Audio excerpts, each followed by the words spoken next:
terra que eles têm e tal. Vamos esperar. Nós já estamos sendo preparados, já estamos sendo treinados, não só para estabelecer esse contato, porque o objetivo deles não é fazer contato, não é você aparecer para matar a curiosidade ou para que você acredite em alguma coisa, não.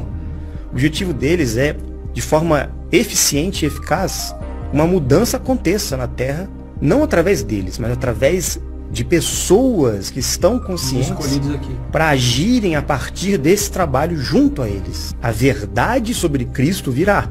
E os cristãos, eles vão entender, eles vão até agradecer, porque muita coisa será confirmada, mas vai ser separado o que é mentira do que é verdade. Todo mundo vai perceber a manipulação que houve. O ano de 2025 tem sido anunciado por diferentes vozes como um marco decisivo para a humanidade. Não apenas pesquisadores, cientistas e governos, mas também ocultistas, médiuns e videntes apontam para este período como um tempo de revelações sem precedentes. Há quem fale em contato extraterrestre, há quem espere manifestações sobrenaturais e há ainda quem veja tudo isso como uma grande encenação. Fato é que em outubro e novembro de 2025, datas específicas têm sido circulado com intensidade nas redes sociais, prometendo revelações e até contato com seres de outros mundos. Vozes de diferentes áreas da sociedade parecem sussurrar a mesma coisa. Alice Bailey e sua hierarquia espiritual, Baba Vanga e suas visões enigmáticas, Chico Xavier e o contato com seres de outros mundos habitados, previstos para o século XXI, os governos pressionados prometendo liberação de materiais de vídeos de objetos voadores não identificados, a NASA estudando cometas interestelares, etc. Mas o que há de fato por trás disso tudo? Será que todas essas diferentes fontes estão realmente apontando para o mesmo evento? E se a maior surpresa não for o que se manifestará, mas quem ou o que está por trás dessas manifestações? A Bíblia fala de sinais, maravilhas e milagres previstos para os últimos dias. E Ellen White, no seu livro O Grande Conflito entre Cristo e Satanás, diz que anjos caídos iriam se manifestar nos últimos dias para encaminhar a humanidade ao engano.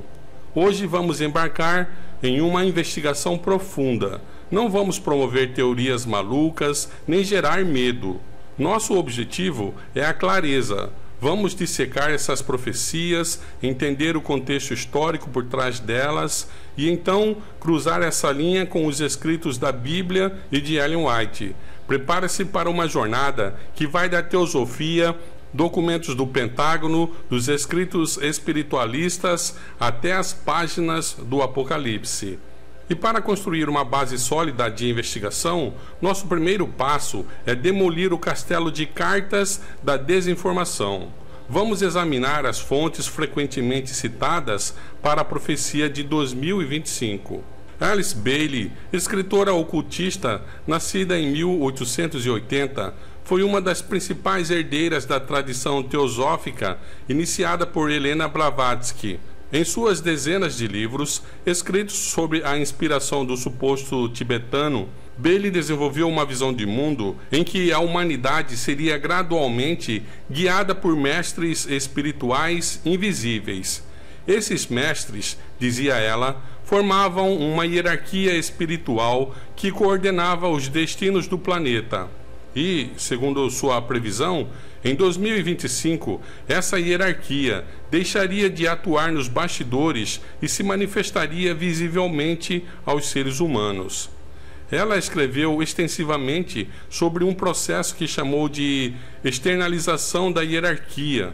Em livros como A Reaparição do Cristo, ela descreve que os mestres de sabedoria, seres espirituais altamente evoluídos, deixariam de atuar no oculto e começariam a trabalhar abertamente na sociedade humana, guiando a transição para uma nova era, a Era de Aquário. Para Bailey, isso significaria o início de uma nova etapa espiritual no mundo, marcada pela união das religiões, pela revelação de novas verdades e pela condução da humanidade a uma consciência superior. Esse anúncio foi incorporado ao imaginário esotérico como uma espécie de data limite em que os mestres ascensionados, como são chamados em círculos ocultistas, se apresentariam ao mundo. A vidente búlgara Baba Vanga, falecida em 1996, ganhou fama por suas supostas previsões sobre acontecimentos globais.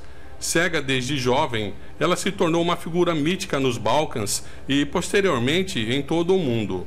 Entre as muitas profecias atribuídas a ela, destacam-se algumas ligadas ao ano de 2025. Fala-se de uma chama dupla, que viria do céu e da terra, de uma divisão profunda na Europa e, mais recentemente, de um contato com seres de outros mundos.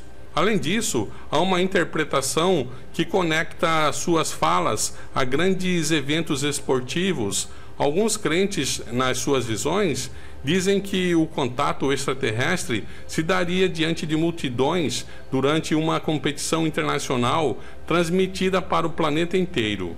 Essa imagem ecoa fortemente em uma era marcada por transmissões globais em tempo real.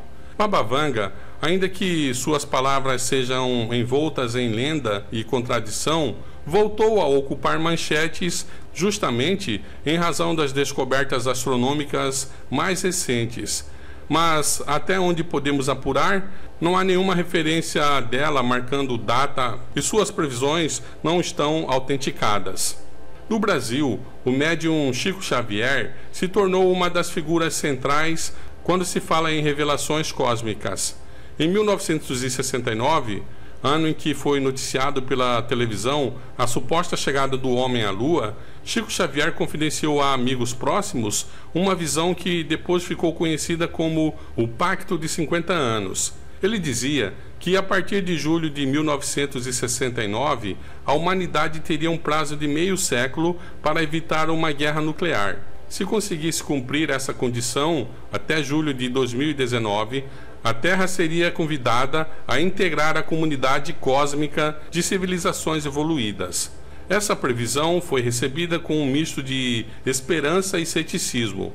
Muitos viram nela uma mensagem de paz em plena Guerra Fria, quando o medo de uma destruição global era constante. Outros interpretaram como uma promessa espiritual a de que estávamos sendo observados e testados por inteligências superiores. E ao chegar 2019, sem que uma guerra nuclear tivesse explodido, os seguidores da visão de Chico Xavier passaram a esperar, em algum momento após essa data, um contato real com seres extraterrestres. No campo da ciência, 2025 também trouxe novidades que se encaixam de forma surpreendente nesse mosaico de expectativas. Em julho, astrônomos anunciaram a descoberta do objeto interestelar 3I Atlas. Trata-se do terceiro corpo celeste de fora do Sistema Solar a ser detectado atravessando nossa vizinhança cósmica. Depois de Oumuamua em 2017 e o Borisov em 2019, o 3I Atlas despertou grande interesse não apenas por sua raridade, mas também pela velocidade impressionante com que se desloca. Segundo cálculos, o objeto se aproximará mais do Sol entre os dias 29 e 30 de outubro de 2025. Antes disso, terá passado próximo à órbita de Marte no início de outubro e estará em máxima aproximação relativa à Terra por volta do dia 21 do mesmo mês. Essas datas, justamente em outubro e novembro, coincidem com muitas das expectativas que circulam em círculos místicos e proféticos extrabíblicos.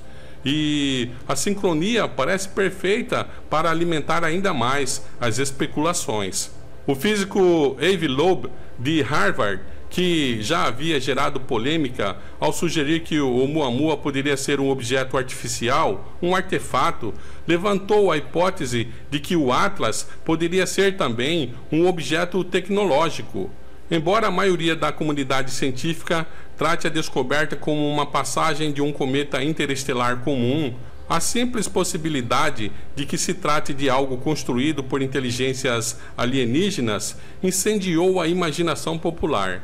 Manchetes falaram em nave-mãe alienígena cruzando o sistema solar e teorias mirabolantes foram criadas em torno disso. Paralelamente a isso, aumentaram os rumores de que governos, especialmente os Estados Unidos, estariam prestes a fazer revelações oficiais sobre a existência de vida extraterrestre. Audiências no Congresso norte-americano trouxeram depoimentos de ex-oficiais militares afirmando que o país possui tecnologia não humana em sua posse. Oficialmente, o governo tem dito: nossos pilotos estão encontrando objetos físicos que exibem desempenho aeronáutico que vai além de nossa compreensão. Não sabemos o que são, mas representam um potencial risco à segurança nacional e merecem investigação séria. E assim, a cada nova declaração, cresce a ideia de que estamos próximos de uma confirmação oficial. Para muitos, essa confirmação poderá vir ainda em 2025, marcada para o dia 13 de novembro. A NASA, por sua vez, mantém o discurso científico. Seus comunicados sobre a busca por vida extraterrestre ou sobre condições favoráveis em luas de Júpiter e Saturno são cautelosos, mas não deixam de reforçar a expectativa coletiva. Ao mesmo tempo, a imprensa mundial explora cada rumor, cada testemunho, cada suposta fuga de informação, ampliando a sensação de que algo grandioso está prestes a acontecer. Assim, temos três grandes fontes de expectativa se cruzando. O ocultismo esotérico de Alice Bailey, que fixou 2025 como data da manifestação da hierarquia. As visões atribuídas a Baba Vanga e Chico Xavier, apontando para contatos cósmicos, e a ciência moderna, que trouxe à tona o 3I Atlas, justamente no mesmo ano. Essa convergência é poderosa. Para milhões de pessoas, não pode ser coincidência que todas essas linhas narrativas se encontrem em outubro e novembro de 2025. O imaginário coletivo se alimenta dessa soma de fatores. Filmes, séries e livros de ficção científica já prepararam a mente popular para aceitar um contato extraterrestre como plausível. A religião, por sua vez, vê nisso uma grande esperança de redenção, uma era de paz. A ciência oscila entre a cautela e a especulação ousada. O resultado é uma atmosfera carregada de expectativa, medo e fascínio. Agora, a Bíblia fala que os últimos tempos seriam marcados pelo engano. Haveria sinais e maravilhas, milagres, fenômenos sobrenaturais produzidos por agentes das trevas para enganar a humanidade. Na Bíblia, é claro e evidente a triste realidade do engano. Segundo ela, a terra toda será enganada, o planeta inteiro será induzido ao erro, e para isso o inimigo das almas utilizará três componentes: o dragão, a besta e o falso profeta. Para os que acompanham nossos estudos, sabem que o dragão é Satanás, a antiga serpente, mas é também representado pelo Estado, pelos governos da terra, porque não é Satanás pessoalmente que vai lá fazer o trabalho. Ele envia os seus agentes. E a besta, representada pelo poder que está em Roma, e o falso profeta, representando o protestantismo, que não aceitou as mensagens angélicas, ficou somente no lugar santo, não acompanhou Jesus pela fé no lugar santíssimo. Então, os católicos vão se juntar aos protestantes dos Estados Unidos e os mundanos. E esse terceiro componente, os mundanos, engloba as pessoas céticas e os espiritualistas. O engano vindo da parte dos mundanos será exatamente esse, que visa alcançar os céticos. Algo vindo do governo se torna oficial. Assim, uma vez que esses fenômenos forem autenticados pelo governo, então os mais céticos e seculares vão acreditar nos supostos seres vindos de outros mundos e em tudo que eles falarem. pois a humanidade secular, afastada das religiões tradicionais, ainda busca por um evento transcendente, um grande outro. A ufologia moderna preenche esse vazio. Ela oferece uma mitologia para a era tecnológica. Deuses que são pilotos, céus que são oceanos a serem cruzados e navegados, e uma salvação ou condenação que vem das estrelas. A mensagem desses seres supostamente evoluídos é uma mensagem que se encaixa perfeitamente nos anseios da humanidade, que atinge o âmago do ser humano. Uma mensagem de paz e amor, de união entre os povos, que todos temos uma casa comum, nosso planeta, que precisamos cuidar de nossa casa. Enfim, é tudo que todos querem ouvir. Mas o que realmente acontecerá em outubro e novembro de 2025, não sabemos, porque essa não é uma previsão nossa, é uma previsão deles. Se vai acontecer ou não, essa é a pergunta que paira sobre governos, religiões e cidadãos comuns. Uns esperam revelação oficial de contato com outras civilizações. Outros acreditam que veremos apenas a passagem de mais um corpo celeste sem maiores consequências. E há ainda aqueles que temem uma grande farsa, uma manipulação global com propósitos ocultos. A verdade é que até o momento ninguém sabe ao certo, mas as narrativas já estão estabelecidas. Diferentes vozes, ocultistas, videntes, médiuns, cientistas e governos se alinham em torno de um mesmo eixo, a expectativa de que 2025, em especial outubro e novembro, será lembrado como um tempo em que a humanidade esteve diante do desconhecido, um evento que mudará o curso da história mundial. Agora, a Bíblia fala que os anjos de Satanás sairão a visitar os governos da terra para convencê-los a se juntar a Satanás na guerra contra Jesus. E os governos da terra, representados pelo dragão vermelho com 7 cabeças, o qual teve uma cabeça que fora ferida de morte, mas sobreviveu.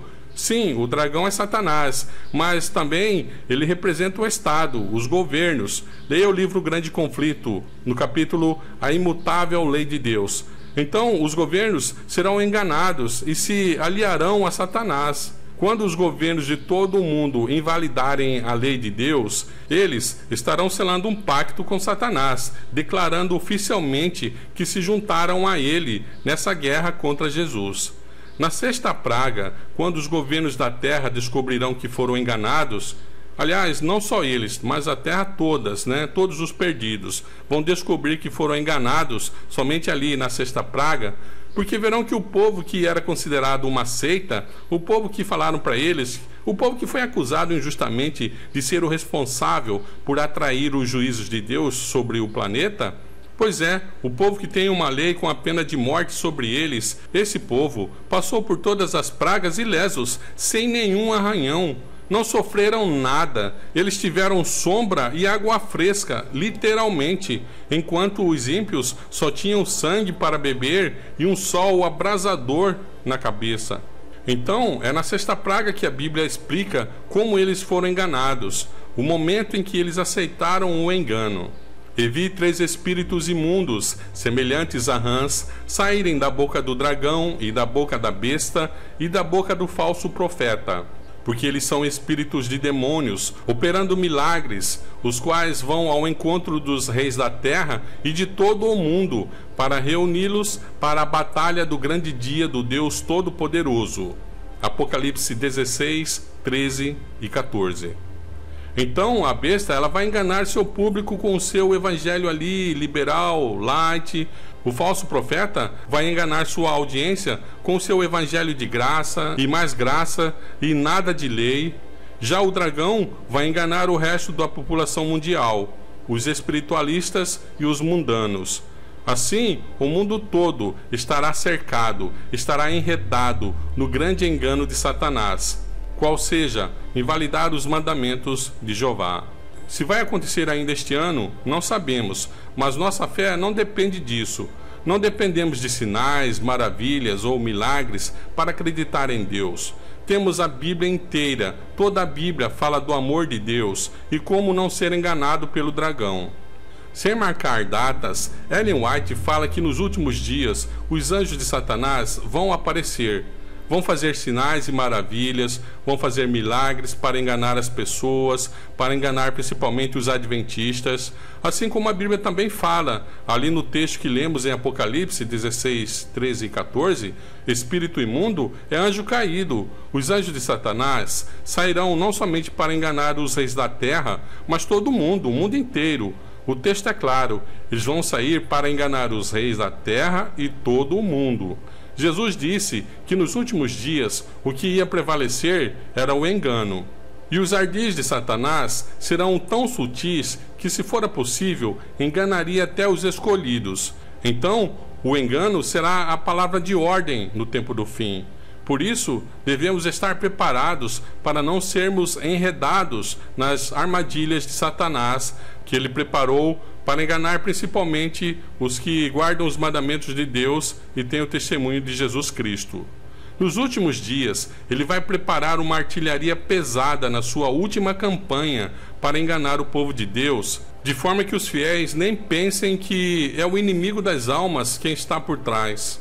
Após o período profético dos 1260 anos, portanto depois de 1798, a ira do inimigo se volta contra o remanescente da mulher, os que são descritos ali em Apocalipse 12, 17, como aqueles que guardam os mandamentos de Deus e têm o testemunho de Jesus Cristo. O dragão sabe que o fim está próximo e concentra a sua fúria contra os que permanecem fiéis à lei divina e ao testemunho profético. Seu sonho é ter o planeta inteiro sob o seu domínio, mas resta um pequeno povo que recusa reconhecer sua supremacia. Um povo que está disposto a morrer do que pecar. Um povo que é fiel aos mandamentos de Deus, ainda que em face da morte. Um povo que desafia seu poder, por isso ele não descansa. Seu objetivo é destruir esse povo. Muitos adventistas serão cooptados para renunciarem sua fé e atuarem como agentes contra a igreja adventista. Os métodos incluem não somente o engano, mas a corrupção por dinheiro, chantagem, suborno, etc. A arte de cooptar um agente ou mudar radicalmente a lealdade de uma pessoa é uma ciência sombria que explora as emoções humanas mais profundas. O medo, ganância, amor, vergonha e idealismo. A defesa contra isso é a vigilância, a integridade pessoal e devoção completa a Deus. Instruir todos os membros da família sobre possíveis situações em que, por exemplo, o pai seja pego e sob forte pressão e grave ameaça, seja forçado a mudar de posição, sob pena de ter seus filhos maltratados, etc. Ellen White advertiu que nos últimos dias muitos adventistas seriam pressionados a renunciar sua fé. Essa pressão não será apenas ideológica, mas também prática, usando métodos comuns de coerção, promessas de cargos, dinheiro, facilidades sociais ou ameaças de perda de emprego, confisco de bens e principalmente riscos à família. O objetivo será quebrar a resistência, forçando-os a se alinhar ao sistema religioso dominante, Babilônia, que controlará os governos do mundo todo. Sob influência do Estado, guiado pela pressão da religião de Roma, o remanescente será alvo de chantagem, intimidação e suborno. Alguns serão convidados a ceder em troca de segurança ou privilégios, outros enfrentarão perseguição direta com ameaças físicas e sociais. Assim, métodos antigos de corrupção e coação reaparecerão em escala global, buscando silenciar os que guardam os mandamentos de Deus e têm o testemunho de Jesus Cristo. O objetivo final é enganar, se possível, destruir o remanescente. Bem, esse é o quadro que se apresenta diante de nós. O outro lado já está se preparando para a batalha final. Se esses seres vão aparecer este ano ou não, isso é irrelevante para os que mantiverem sua comunhão diária com Cristo, pois, na sexta praga, ele nos advertiu: eis que venho como ladrão. Cuide de suas vestes, para que não vejam a tua nudez. Não que na sexta praga haverá chance para mudar de lado, mas ele está se referindo ao fechamento da porta da graça, porque para o mundo religioso, até a volta de Cristo, ainda será possível ser salvo. Mas, segundo a Bíblia, não. A salvação está aberta somente enquanto Jesus estiver no lugar santíssimo. Assim que ele encerra seus trabalhos de intercessão e julgamento, todo o caso é decidido e nunca mais poderá ser alterado. Por isso, ele dá o alerta para o povo de Laodiceia: eis que venho como ladrão. Aconselho-te comprar de mim ouro refinado no fogo, para que tu sejas rico, e vestes brancas, para que te vistas, e que a vergonha da tua nudez não apareça, e que unjas teus olhos com colírio, para que possas ver. Apocalipse 3:18. A crise que virá sobre o mundo será terrível. Os poderes da terra, unindo-se para combater os mandamentos de Deus, decretarão que todos, os pequenos e os grandes, os ricos e os pobres, os livres e os servos, submetam-se aos costumes da igreja pela observância do falso sábado. Todos aqueles que se recusarem a aceitar serão castigados pelas leis civis e, por fim, se declarará que são merecedores de morte. Por outro lado, a lei de Deus, que ordena o dia de descanso do Criador, exige obediência e ameaça com a ira divina todos os que transgridem seus preceitos. Uma vez que o assunto estiver assim esclarecido, todo aquele que pisar a lei de Deus para obedecer a uma ordenança humana receberá a marca da besta. Estará aceitando o sinal de submissão ao poder ao qual prefere obedecer em lugar de Deus. O sábado será a grande prova de lealdade, pois é o ponto da verdade especialmente contestado. Quando sobrevier aos seres humanos a provação final, será traçada a linha divisória entre os que servem a Deus e os que não o servem, ao passo que a observância do falso sábado, de acordo com a lei do Estado e de forma contrária ao quarto mandamento, será uma declaração de fidelidade ao poder que está em oposição a Deus. A guarda do verdadeiro sábado, em obediência à lei divina, será uma prova de lealdade para com o Criador. Enquanto um grupo de pessoas, aceitando o sinal de submissão aos poderes terrestres, receberá a marca da besta, outro, preferindo o sinal de obediência à autoridade divina, receberá o selo de Deus.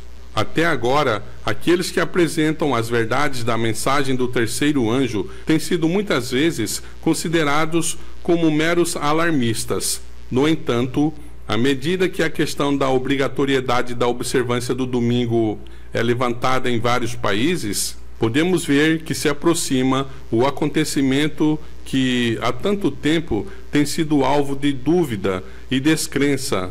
Então, a terceira mensagem angélica produzirá um efeito que antes não seria possível produzir. Maranata 214. Não precisamos ser enganados. Cenas assombrosas com as quais Satanás estará intimamente ligado terão lugar em breve. A palavra de Deus declara que Satanás operará milagres, fará com que as pessoas fiquem doentes e depois, de repente, removerá delas seu poder satânico. Serão consideradas então como curadas. Essas obras de cura aparente levarão os adventistas do sétimo dia à prova. Muitos que tiveram grande luz deixarão de andar na luz, porque não se tornaram um com Cristo. Vi nosso povo em grande angústia, chorando e orando, pleiteando as infalíveis promessas de Deus, ao passo que os ímpios se achavam ao nosso redor, zombando de nós e ameaçando-nos destruir.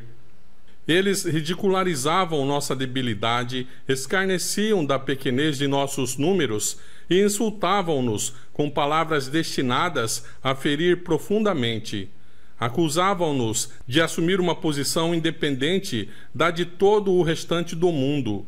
Eles haviam suprimido nossos recursos para que não pudéssemos comprar nem vender, e faziam alusão à nossa abjeta pobreza e condição aflitiva. Não conseguiam discernir como podíamos viver sem o mundo. Éramos dependentes do mundo e devíamos consentir com os costumes, práticas e leis do mundo. ou sair dele. Se fôssemos no mundo o único povo favorecido pelo Senhor, as aparências depunham terrivelmente contra nós.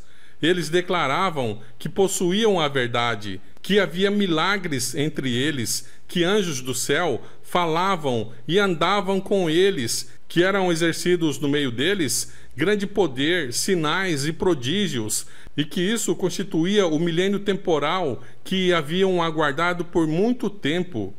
O mundo todo estava convertido em uma harmonia com a lei dominical, e este pequeno e débil povo erguia-se em desafio às leis do país e às leis de Deus, reivindicando ser as únicas pessoas corretas sobre a terra. O povo de Deus não encontrará sua segurança na operação de milagres, pois Satanás há de falsificar qualquer milagre feito. Deve tomar posição com base na palavra viva. Está escrito. A crise que virá sobre o mundo será terrível. Os poderes da terra, unindo-se para combater os mandamentos de Deus, decretarão que todos, os pequenos e os grandes, os ricos e os pobres, os livres e os escravos, submetam-se aos costumes da igreja pela observância do falso sábado, que será o domingo. Todos aqueles que se recusarem a aceitar serão castigados pelas leis civis e, por fim, se declarará que serão merecedores de morte. Por outro lado, a lei de Deus, que ordena o dia de descanso do Criador, exige obediência e ameaça com a ira divina todos os que transgridem seus preceitos. Uma vez que o assunto estiver assim esclarecido, todo aquele que pisar a lei de Deus para obedecer a uma ordenança humana receberá a marca da besta.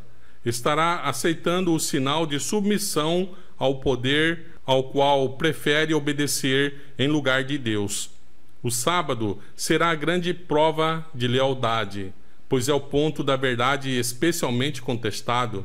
Quando sobrevier aos seres humanos a provação final, será traçada a linha divisória entre os que servem a Deus e os que não o servem. Ao passo que a observância do falso sábado, de acordo com a lei do Estado e de forma contrária ao quarto mandamento, será uma declaração de fidelidade ao poder que está em oposição a Deus, a guarda do verdadeiro sábado, em obediência à lei divina, será uma prova de lealdade para com o Criador. Satanás operará seus milagres para enganar. Está diante de nós o tempo em que o poder operador de milagres do arqui-enganador será revelado de maneira mais decidida, e seus ardis aumentarão em sua enganosa atração, de modo que confundirão e, se possível, enganarão os próprios eleitos. O príncipe das trevas, com seus anjos maus, está atuando sobre o mundo cristão, induzindo os que professam o nome de Cristo a permanecer sob o estandarte das trevas, a pelejar com os que guardam os mandamentos de Deus e têm a fé de Jesus. A igreja apóstata se unirá com os poderes da terra e do inferno para colocar o sinal da besta sobre a fronte e sobre a mão das pessoas e persuadir os filhos de Deus a adorar a besta e a sua imagem. Eles procurarão compeli-los a renunciarem sua lealdade à lei de Deus e a prestarem homenagem ao papado. Então virão os tempos que provarão os seres humanos, pois a confederação da apostasia exigirá que os leais súditos de Deus renunciem à lei de Jeová e repudiem a verdade de sua palavra. O ouro será então separado da escória, e se tornará patente quem são os piedosos, que são leais e sinceros, e quem são os desleais, a escória e o ouro falso. Que nuvens de palha serão então arrebatadas pelo abanador de Deus. Onde agora nossos olhos só conseguem discernir ricos montões de trigo, a palha será expelida pelo sopro do abanador divino. Todos os que não estão centrados em Cristo deixarão de resistir à prova e à angústia daquele dia, enquanto os que se acham revestidos da justiça de Cristo permanecerão firmes à verdade e ao dever. Os que confiaram em sua própria justiça se arregimentarão sob o negro estandarte do príncipe das trevas. Será visto então se a preferência é por Cristo ou por Belial. Os que têm duvidado de si mesmos têm sido colocados em tais circunstâncias que não se atreveram a enfrentar o estigma e a humilhação, irão se pronunciar afinal abertamente em favor de Cristo e sua lei.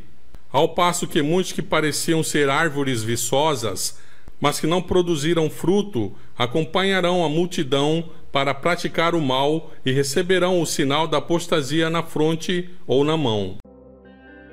O Senhor te abençoe e te guarde. O Senhor faça resplandecer o seu rosto sobre ti e tenha misericórdia de ti.